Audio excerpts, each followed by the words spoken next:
Sumainyo ang Panginoon at sumaiyo rin. ang pagpapahayag ng mabuting balita ng Panginoon ayon kay San Lucas. Papuri sa iyo, Panginoon.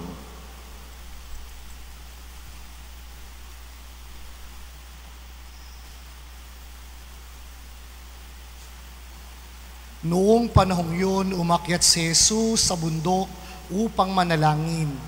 Isinama niya sina Pedro, Juan at Santiago. Samantalang siya'y nananalangin, nagbago ang anyo ng kanyang muka, nagnining ang kanyang kasuotan na naging puting-puti. Di kaginsagin sa'y lumitaw ang dalawang lalaki, sina Moises at Elias na napakitang may kaningningan at nakipag-usap sa kanya. Pinag-uusapan nilang nalalapit na pagpanaw ni Jesus na magaganap sa Jerusalem. Tulog na tulog si Pedro at ang kanyang mga kasama, ngunit sila'y biglang nagising at nakita nila si Jesus na nagniningning at ang dalawang lalaking nakatayo sa tabi niya. Nang papaalis na sa tabi ni Jesus ang lalaki o ang mga lalaki, sinabi ni Pedro, "Guro, mabuti pa'y dumito na tayo. Gagawa po kami ng 3 kubol, isa sa inyo, isa kay Moises at isa kay Elias." Ang toto'y hindi niya nalalaman ang kanyang sinasabi. Nagsasalita pa siya nang matakpan sila ng isang ulap at sila'y natakot at may isang tinig mula sa alapaapang nagsabi, "Ito ang aking anak, ang aking hinirang, siya ang inyong pakinggan."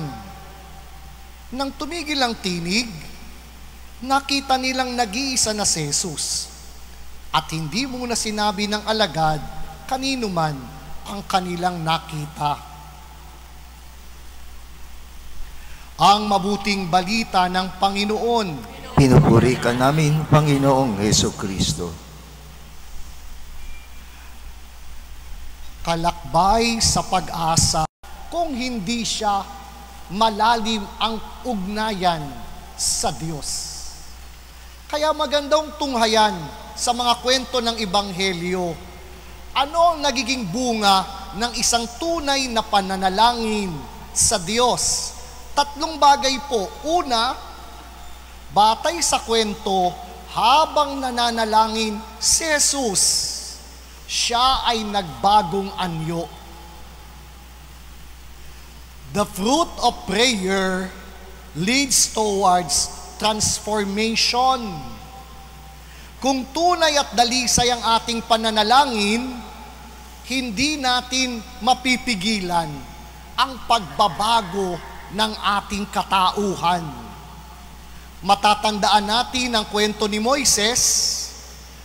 Tuwing siya'y nakikipagnig sa Diyos, nagbabago ang kanyang anyo. Ni ang kanyang mga kasamahan, hindi siya matingnan sapagkat ang kanyang anyo'y nagliliwanag at maaliwalas ang kanyang muka. Ganon ang bunga ng pananalangin. Binabago hindi lang ang ating kalooban, kundi ito'y nakikita sa panlabas nating kaanyuan. An authentic prayer leads towards transformation, not only of our internal appearance, but much more of an external one. Umaaliwalas ang ating muka. Kahit sa gitna ng mga hapis at pagsubok, maaliwalas pa rin ang pagtingin natin sa ating buhay. At kapag madilim ang ating muka o kaanyuan, marahil isa sa mga dahilan, hindi ka nagdarasal. Tingnan niyo yung mukha ng katabi niyo, maaliwalas ba yan o madilim? Yan. Kapag tayo nananalangin, kahit anong bigat ng suliranin, maaliwalas pa rin ang ating paninanaw, maaliwalas pa rin ang ating kaanyuan. Si Jesus, habang nananalangin, ay nagbago ng anyo. At nakita Pedro at ng kanyang kasamahan na si Elias at si Moises ay kausap ni Jesus. Pinag-uusapan nila ang nalalapit na pagpanaw ni Jesus sa Jerusalem. Sino si Elias? Siya ang dakilang propeta. Sino si Moises? Siya ang nagdala ng kautusan o ng 10 utos ng Diyos. Waring ipinahihiwatig na si Jesus ang kaganapan ng propesiya at si Jesus din ang kaganapan ng kautusan ng Diyos. That Jesus is truly the fulfillment of the prophecy of old, and even the law of love was fulfilled in the person of Jesus. Kaya anong ikatlawang bunga ng pananalangin? Narinig nila ang tinig mula sa langit, ito ang pinakamamahal kong anak. The identity of Jesus was revealed at the moment of prayer. Higit na nakilala ni Pedro, Santiago at Juan, sino itong Jesus na ito? Siya ay anak ng Diyos. Kapag tayo ay nananalangin, ganung uri ng katiyakan ang binibigyan ng Panginoon sa ating katauhan. Inaangkin tayo ng Diyos bilang kanyang anak. The real identity of oneself is being revealed by God, that we are God's children. At dahil doon, we will not feel insecure if ever we could not follow the will of the world o ang kalakaran ng mundo. Hindi natin kailangang sundan o di kaya naman tugunin kung alam natin inaangkin tayo ng Diyos bilang kanyang anak. We will not feel insecure if we could not follow the voice of the world and make ourselves secure in the voice of God telling us, you are my beloved son. You are my beloved daughter. At napakahalaga po noon para mabatid nating tayo ay may katiyakang may umaangkin sa atin. Walang iba kundi ang Diyos. At kung ako'y anak ng Diyos, magsusumikap akong gumawa ng kabutihan, ng gawang kabanalan, ng pagmamalasakit sa aking kapwa, sapagkat ganoon ang ipinakita ni Jesus bilang mabuting anak ng Diyos. Pangalawang bunga ng pananalangin ay walang iba kundi ang aking pagkakilala sa aking sarili ay higit na tumitingkad. At habang ako'y nagdarasal, ako'y higit na nagiging panatag ang kalooban. May isang Diyos na umaangkin sa atin bilang aking ama at ako bilang kanyang anak. Pangatlo na bunga ng pananalangin, ayon sa tinig na nagsalita, pakinggan ninyo siya. A person who is prayerful is a person who is discerning, mapagkilatis sa tinig ng Diyos.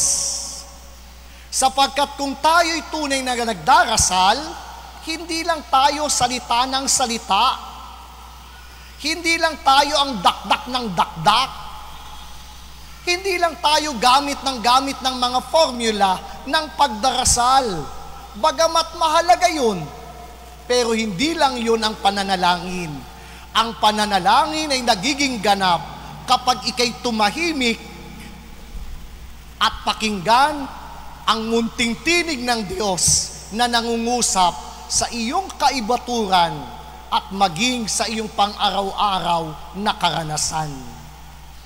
The tiny voice of God speaking to us through the different experiences of our day-to-day life. And if we are able to pray the more we could discern what is the leading of God in the different experiences in our everyday life. At yun ang pangatlong bunga ng pananalangin. Higit tayong nagiging mapagkilatis. Ano ang nais ng Diyos? Ano ang kanyang kalooban? Ano ang kanyang kagustuhan?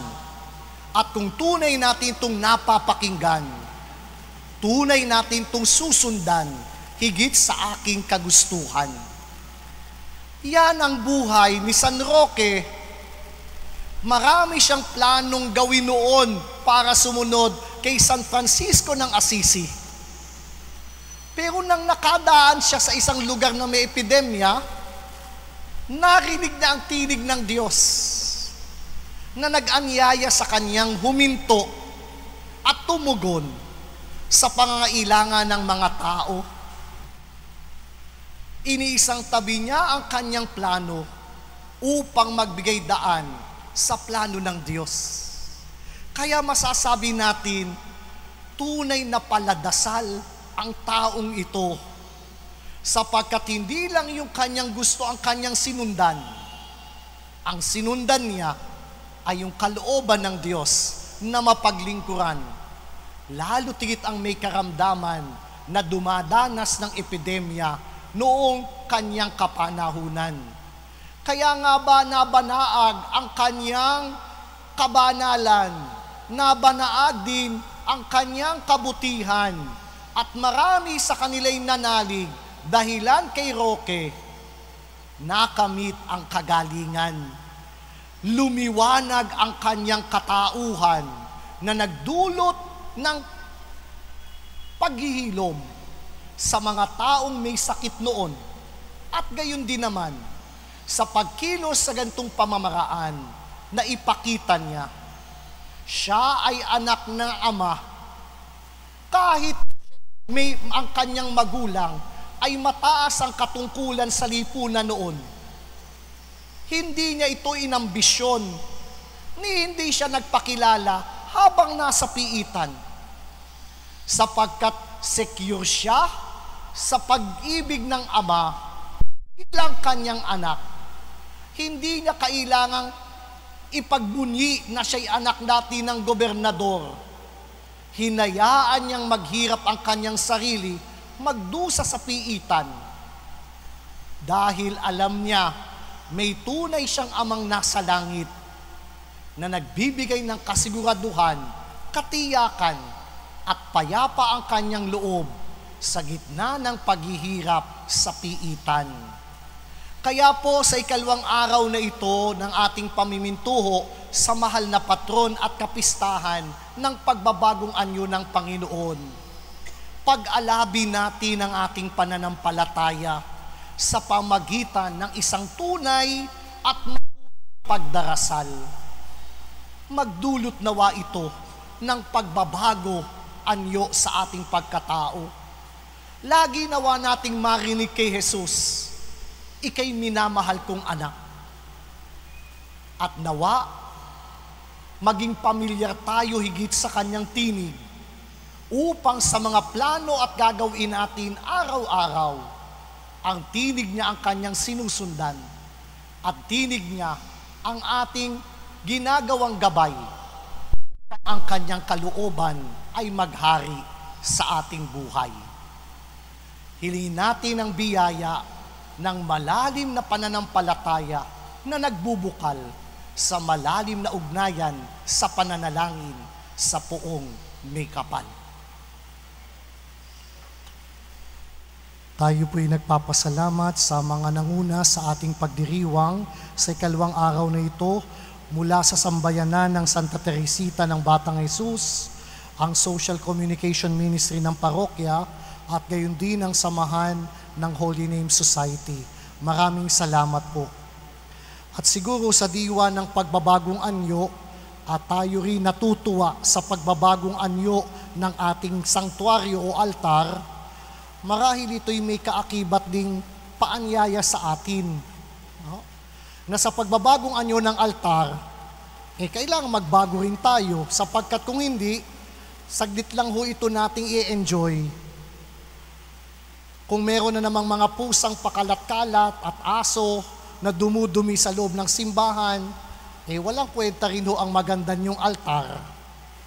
Yung pagpupunas nyo ng tissue, dyan nyo iiwanan sa inyong mga upuan, wala rin ng pagbabagong magaganap. Sabayan natin ang pagkamangha natin sa ating altar ng pagbabago sa atin kung paano natin iingatan ito. Napakahalaga po na itong nagagawa natin ay bunga ng pagsumikap ng lahat at hindi ng iilan. Pwede naman ho tayong manghingi lang sa mga mayayaman, pero hindi. Kahit sa politiko, hindi ho ako humihingi. Ito po'y pag-aambag-ambag nating lahat. Bakit? Upang ang pagmamalasakit nyo sa inyong simbahan ay higit na mag-umapaw sapagkat ito'y ating pinaghirapan. That is the owning part of this sanctuary. Hindi ito kay Father, ito'y atin. At dahil atin, sama-sama nating pagmalasakitan, ayusin, at ibigyan ng magandang dangal bilang tahanan ng Diyos. Ako rin po sa aking pag-iisip, ayaw ko ng maraming mga abubot sa altar. Ako'y naniniwala na napakaganda na ho ng inyong retablo.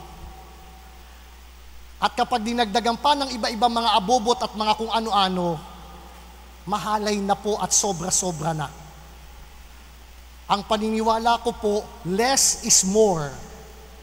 But to add more, the more it will be less. Kaya po sana, tanggalin yung mga abu-abubot sa harapan ng altar. Gawing payak at simple. Baka kaya ho maraming nagkakapera dyan. Pero hindi ho sa panahon ko ngayon. We want to put order in everything so that the more we could be in communion with God and the more we could focus on God, hindi sa iba't ibang mga palamuti na hindi naman talaga kailangan sa loob ng simbahan. Sa pagbabagong anyo ng inyong altar, sana po baguhin din natin ang ating attitude ng may pagmamalasakit at pag-iingat sa kaayusan at kagandahan na ating namamalas. Sapagkat kung hindi, saglit lang ho yan. Napakadali yung masira kung babalik lang tayo sa dati nating attitude sa loob ng simbahan. Kaya po pakiusap, nakikita niyo ho ako dyan, kapag may nakikita akong plastic, candy, pupulutin ko yan kahit nagmimisa ako. Para ipamukha sa inyo, hindi ito ang tamang pamamaraan ng pagtrato sa tahanan ng Diyos. Kaya po sana ipakita natin ang ganung uri ng pagpapahalaga kung kayo natutuwa na maganda ang simbahan natin ngayon. Panatilihin natin ito at ito ang ipamamana natin sa ilang pang mga saling lahi ng ating mga mahal sa buhay. Kaya po sana, sa pagbabagong anyo ni Jesus, binigyan tayo ng biyayang bagong anyo ng altar. Sana magbago rin ang ating pagmamalasakit, pag-iingat at pagsaayos ng ating simbahan upang sa gayon, tunay na maging kalugod-lugod ang tahanan ng Diyos, mabatid ng mga tao ay nasa piling na natin. Kapag maayos ang simbahan, higit na mas madali na makipagniig at makipag-usap sa Diyos. Sumainyo ang Panginoon At sumaiyo rin. at pagpalain kayo ng dakilang Diyos Ama, Anak at Espiritu Santo. Amen. Naihandog na natin ang hapag ng Eucharistia. Humayo kayo't ang Diyos at kapwa'y mahalin at paglingkuran. Salamat sa Diyos.